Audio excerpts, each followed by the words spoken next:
Le volume 1 de Stranger Things saison 5 cache des secrets incroyables et des curiosités amusantes. Par exemple, l'acteur qui interprète Derek a eu 2 doublures rien que pour lui, et l'une de ces doublures est une femme. Nous verrons tout cela ici. Aujourd'hui dans Charlie et Tal, nous parlerons de nouvelles curiosités et secrets de Stranger Things saison 5. Prêts? Commençons.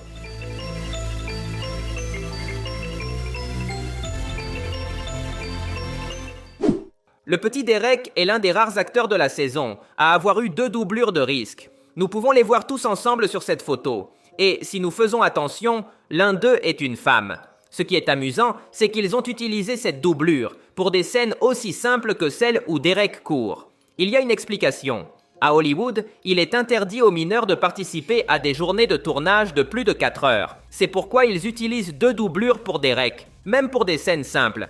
Cela réduit les heures de tournage de l'acteur et ne perturbe pas la journée de production. J'ai aussi trouvé cette photo amusante de Derek, avec ses doublures imitant le même classique de Spider-Man.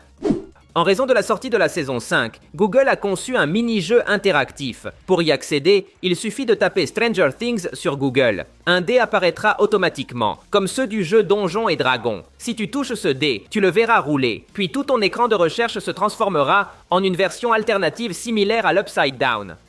Selon les frères Duffer, la saison 5 rend un hommage clair au film Home Alone. Cet hommage peut être vu lorsque les protagonistes tendent un piège au Démogorgon. Ils modifient complètement une maison ordinaire pour la transformer en piège mortel, ce qui est très similaire à ce que Kevin McAllister fait dans Home Alone. Dans cette saison, le gouvernement cherche à capturer Eleven, et pour y parvenir, il distribue un dépliant avec des informations à son sujet. Ce qui est intéressant, c'est que ce numéro de téléphone que nous voyons ici est réel. De nombreux fans ont appelé et ont reçu une réponse. Écoutez par vous-même.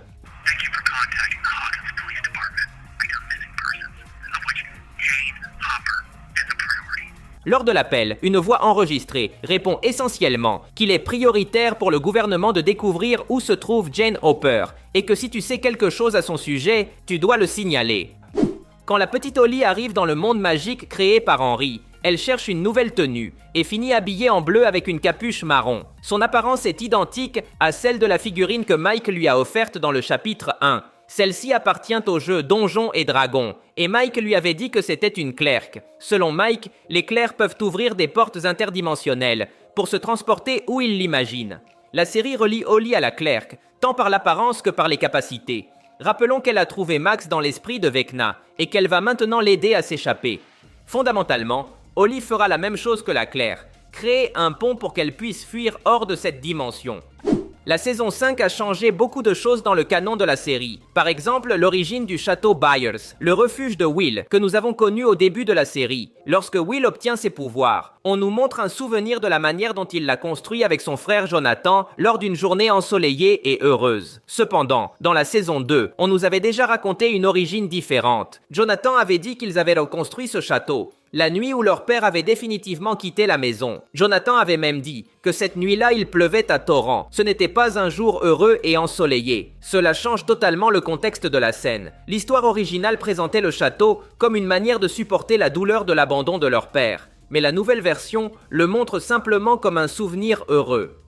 Dans la base militaire avec les enfants, nous voyons une professeure charismatique. Elle est interprétée par l'actrice Hope Hines-Love. Elle fut la professeure de théâtre des frères Duffer lorsqu'ils étaient au lycée. Dans un récent post Instagram, ils ont remercié la professeure parce que c'est elle qui les a inspirés à continuer dans le monde du cinéma et à déménager à Los Angeles pour poursuivre leurs rêves. Cette femme est la responsable indirecte de la création de Stranger Things. Avant que Will n'éveille ses pouvoirs, nous avons pu voir des souvenirs de son enfance avec Mike et sa famille. Ils ont été interprétés par des acteurs complètement nouveaux. Dans de récentes interviews, on a demandé aux frères Duffer pourquoi ils n'avaient pas utilisé le CGI, comme ils l'avaient fait avec Will dans ses scènes de l'Upside Down. Ils ont répondu que cela aurait été impossible, en raison des coûts de production. C'est pourquoi ils ont dû chercher de nouveaux acteurs pour Will, Mike et Jonathan. Holly a commencé la saison en mentionnant un soi-disant ami imaginaire, appelé Monsieur Quoi. En anglais, le nom original est Mr. What's-It. C'est une référence au livre que Holly lit en classe. Cette histoire s'appelle « Un raccourci dans le temps » et parle de voyages interdimensionnels. L'un des personnages s'appelle Mrs. What's-It. Holly a donc tiré le nom de cette femme. De plus, cela explique pourquoi d'autres élèves utilisent également le même nom pour Henry. Ils ont tous lu le même livre. Quand Max échoue dans sa tentative d'évasion de l'esprit de Vecna, nous pouvons voir Henry la surprendre, avec un regard terrifiant. Dans le monde du cinéma, cette position s'appelle le regard de Kubrick. C'est une technique cinématographique utilisée pour représenter des personnages instables ou fous. Nous avons pu la voir dans des films comme Orange Mécanique ou Shining, et elle consiste essentiellement à placer le personnage fixant la caméra, la tête légèrement inclinée vers le bas et en avant. L'objectif de cette technique est de perturber le spectateur, car c'est comme si le personnage nous menaçait directement. La tenue d'entraînement qu'Eleven utilise est une référence à la mode des films des années 80. Plus précisément, cette tenue apparaît dans le film Les Goonies de 1985. Elle était portée par Brand, un personnage interprété par Josh Brolin. De plus, l'idée qu'Eleven s'entraîne de cette manière est un cliché classique des films de cette époque. Cela nous rappelle l'entraînement classique de Rocky Balboa dans ses premiers films. La saison commence avec Mike, qui se bat pour entrer dans la salle de bain, parce qu'il va être en retard à l'école. De nombreux fans ont remarqué que chaque saison de Stranger Things commence par la blague de Mike arrivant en retard quelque part. Dans la saison 1, sa mère l'a grondé parce qu'il s'était couché trop tard. Dans la saison 2, il est arrivé en retard pour rejoindre ses amis aux jeux vidéo. Dans la saison 3, il est arrivé en retard à la rencontre avec ses amis au centre commercial. Et dans la saison 4, nous l'avons vu courir, parce qu'il était en retard à l'école. Dustin se fait frapper sur la tombe d'Eddie. Ce qui est curieux, c'est que dans la même scène, nous pouvons aussi voir la tombe de Barb. Elle était l'amie de Nancy qui est morte dans la saison 1. Elle fut l'une des premières victimes de la série. Et il est intéressant qu'elle soit si proche d'Eddie, qui fut la dernière victime de la saison 4. Le chapitre 2 s'intitulait « La disparition de Holly Wheeler ».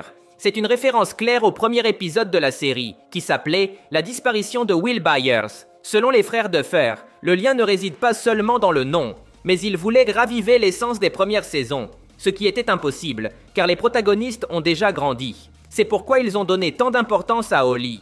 Ils voulaient voir cette innocence enfantine affronter les démons de l'Upside Down. En partie pour cela, on voit aussi que Vecna veut capturer des enfants. Les frères Duffer voulaient revenir aux racines de la série, des enfants contre le mal.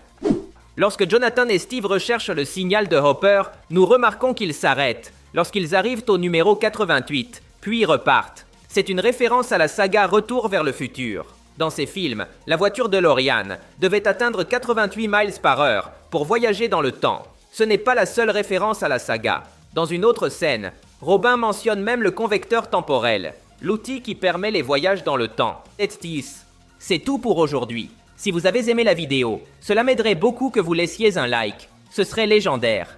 De plus, n'oubliez pas de vous abonner pour voir plus de vidéos comme celle-ci. Merci de m'avoir écouté. Je m'appelle Charlie et on se voit dans le futur.